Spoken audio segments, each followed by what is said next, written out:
be wondering how I got here, or well, who I am for that matter.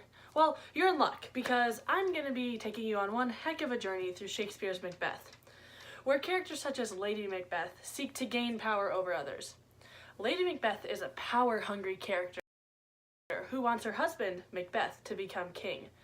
Shakespeare uses Lady Macbeth and her gender-uncharacteristic dominant personality to enhance Macbeth's demonstration of ambition that leads to destruction. First off, introducing our brilliant team of hardworking and qualified actors and actresses. Caden Boyd as Witch 2 and The Messenger.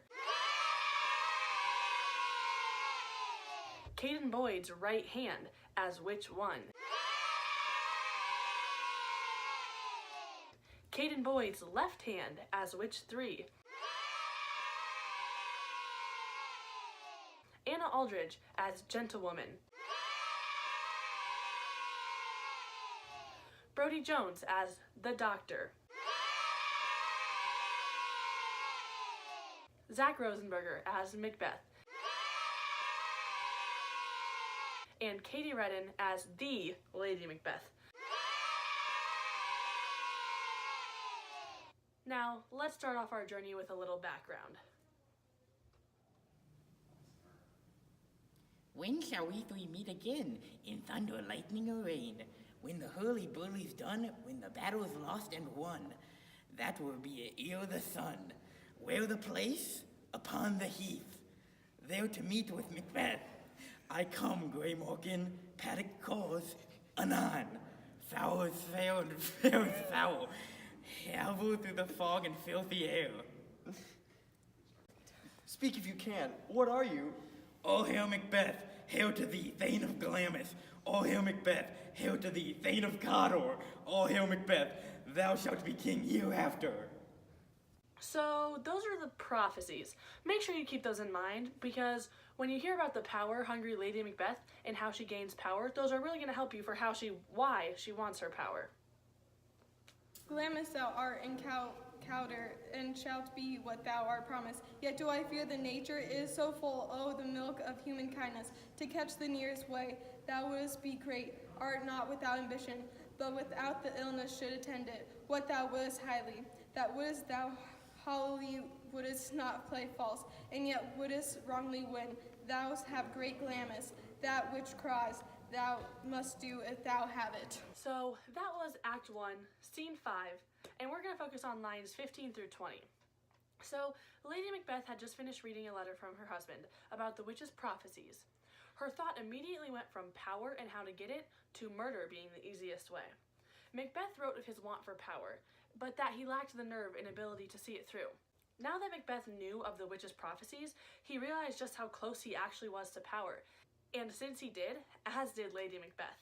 The only difference between the two being that Lady Macbeth wanted it so badly that she'd be willing to kill for it, which shows how power-hungry she actually is. Here she states that he will be king. She brings up that he is too full of human kindness, the human kindness being the lack of will he has to murder the king and get the power that she wants oh so dearly for her and for him. She says that he will be king, proving her drive and hunger for the power being stronger than his, but her attempting to egg him on by using the power. My dearest love, Duncan comes here tonight.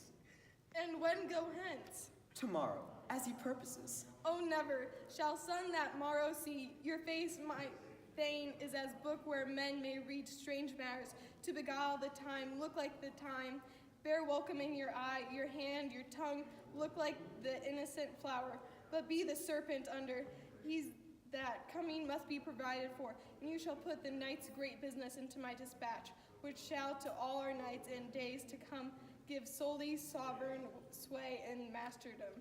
We will speak further. Oh, only look up clear. To alter favor ever is to fear. Leave all the rest to me. That was Act 1, Scene 5, lines 47 through 61. This scene portrays Lady Macbeth trying to reassure Macbeth of the plan when the king arrives. She gives him all of these instructions on how to carry himself because his expression is as a book where men may read strange matters. She's telling him that he needs to put a pleasant and welcoming look on his face as to not seem suspicious. She is telling him this so strongly because she wants the power so bad. She wants him to be the king so badly that she can help him get through all of these lies. Does unmake you? I have given suck and know how tender 'tis the love, the babe that milks me. I would, while I was smiling in my face, have plucked my nipple from his boneless gums and dashed the brains out, and I so sworn as you have done to this. If we should fail? We fail? That was Act 1, Scene 7, lines 62 through 67. Here, Lady Macbeth is talking to her husband about how well she keeps promises. She says that she would kill her own baby and go through with a promise rather than break a promise.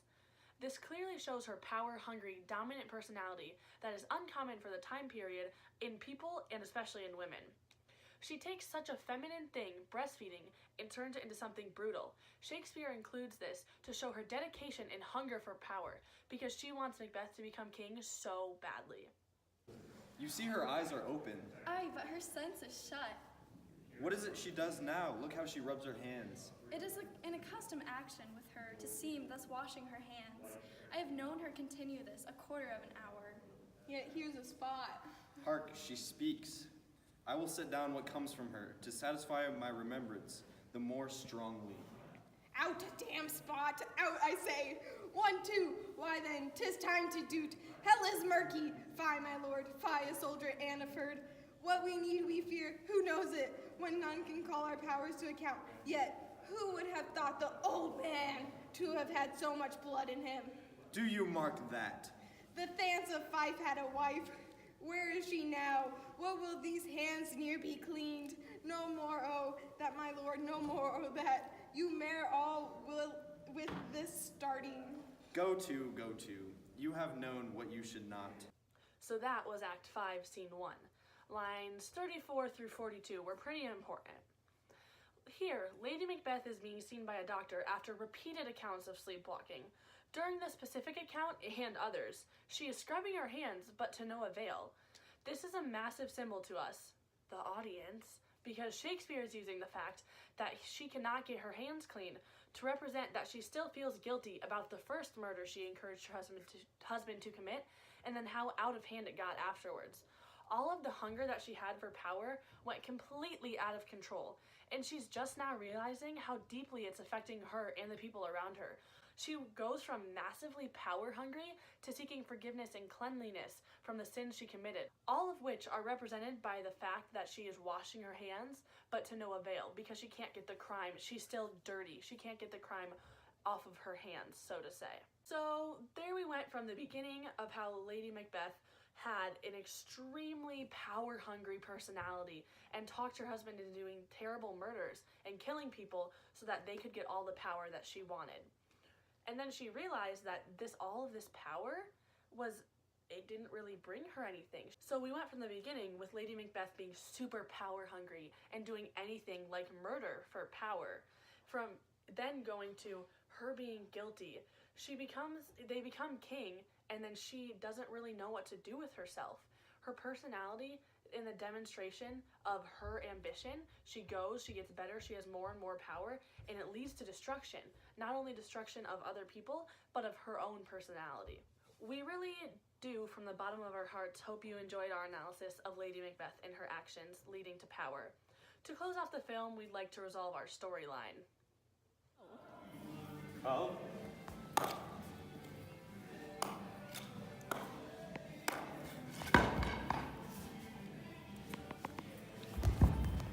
Every night in my dreams, I see you, I feel you.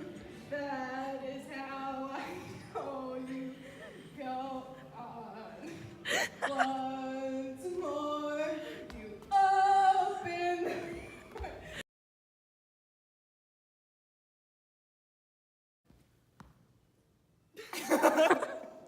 Once more. I didn't want to interrupt the scene. It appears No, there's nothing going on. No. He's being